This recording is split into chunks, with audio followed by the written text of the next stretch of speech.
আফগানিস্তানে কি সব ফেরেশতা ছিল না আমাদের মতো মানুষ? তো শরীয়ত আসার পরে সব পালিয়ে গেছে। চোর, মদখোর, গাঁজাখোর কি হয়ে গেছে? আল্লাহওয়ালা হয়ে গেছে। আরে কিছুদিন আগে এরা পাগড়ি দিছে, এই যে আমাদের এক ছাত্রকে পাগড়ি দিল না, এখন কোরআনে হাফেজ হয়েছে। এরা চোর ঢুকাইছে জেলখানায় 3 বছর আগে, 3 বছর পরে ওই জেলখানা থেকে হাফেজ হয়ে বেরোচ্ছে। কি হয়ে বেরোচ্ছে? অসংখ্য যা আছে সব বার করে দিচ্ছে। আমিরুল মুমিনিন বলছে একজনও যেন জেলখানায় থাকে না।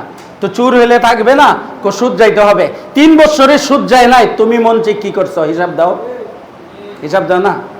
আমাদের জেলখানাগুলো হলো সংশোধনাগার। এখানে সংশোধন করা হয় কি, যে চুর এরা ডাকাত বানায় দেয়, যে সন্ত্রাসী এরা বড় সন্ত্রাসী বানায় দেয়, যে একটা মার্ডার করে গেছে তাকে যোগ্যতা দিয়ে দেয় 10টা মার্ডার করা।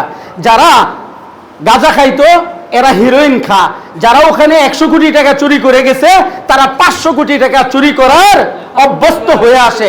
যারা ওখানে একটা দর্শন করে গেছে 10টা দর্শন শিখে তারপরে বের হয়, কেউ সূর্যায় বের হয় না, কেউ সূর্যায় বের হয় না।